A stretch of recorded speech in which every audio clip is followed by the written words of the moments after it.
そうですね。今、先生たちに対して発達理論を応用するってお話聞いたんですけれども、そのお子さんたち、この学校の生徒さんたちにも、その発達理論を応用するっていうことについても教えていただいてもいいですか？ Yeah.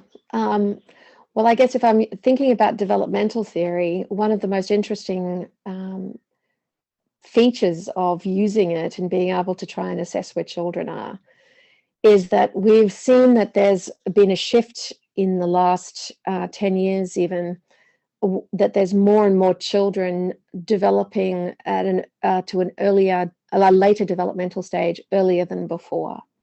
So when I first started using the model just myself, most of the children that I had in their final grades at primary school would have been at a 2.0 to 2.5 and really early 2.5. Whereas now, even though some of them are younger, they're really solidly 2.5 most of the time that when they're going into high school. And that's a pretty big change. It means that when they're going into high school, they're ready to be able to shift their thinking into a more subtle stage. So in the process of learning how to do that with the children and developing our own means to do that assessment, which in itself has been a really fascinating process, we've also found that there's been some children who are real outliers. So sometimes we'll have children who are at a 2.5 stage, like that late stage that you'd expect in a 12-year-old, occurring in a 7 or 8-year-old. So you can imagine that that is very tricky because it means that you've got a child who understands how social systems are working, concrete ones that they can see, at a really early stage. So they're starting to manipulate the group of children that they're in these earlier classes.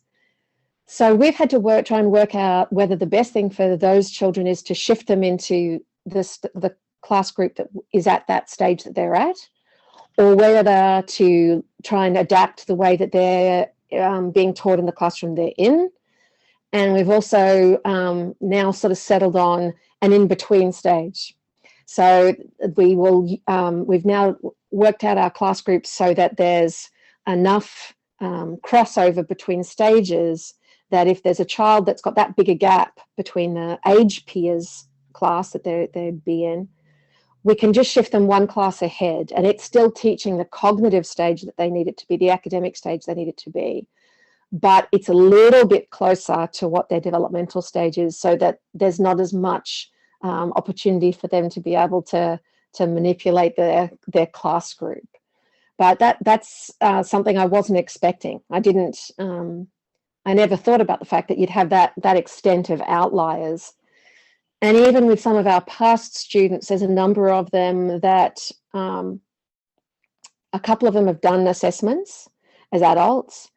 And, in their early 20s, they're at strategist, which is amazing that could happen. I didn't get into strategist until I was in my 30s. So to watch these children at such a young age to be able to do that is amazing. It really is. So that's definitely part of it. But in relation to some just great stories, one of the tools that we use to assess their development is Kohlberg's theory of moral development, and the Heinz dilemma is one of the tools that he uses, which asks the person, what should Heinz do when his wife's dying of cancer, and there's only one person who has a cure, and they're charging this an enormous amount of money, and would you but Heinz doesn't have the money, and he decides he's going to steal it so he can keep his wife alive. So we ask that question of children, and the answers we get to that are wonderful. So sometimes kids will say things like, he shouldn't steal it. And then you ask the important question, why shouldn't he steal it? And I had one student who said, well, because he'd go to jail. And I've heard that in jail, the food's really bad, was what they answered. And then I had another student who said, well, he definitely shouldn't steal it. And when I said, why shouldn't he steal it? She said, well, because he told the chemist that he really wanted it. If he hadn't told him that, and, you know, he hadn't made it obvious that he was going to be the person who'd stolen it, then sure, he could steal it, because then he wouldn't get arrested. But, you know, he told the chemist, so now he's going to get arrested, so he shouldn't do it. So that was really interesting. So the one student I've had who was at a later stage, who was at a early expert stage, when I asked him that question, he straight away just said, no, definitely shouldn't steal it because, you know, it's against the law. And I said, why is that important? And he said, because laws are what allow us to have a society that works.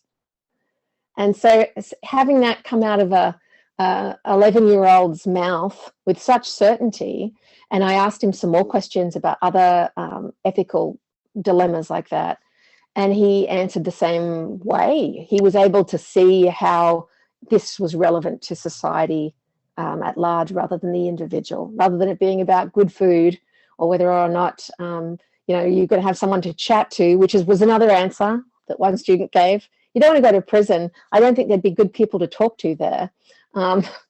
It was much more about society. ありがとうございます。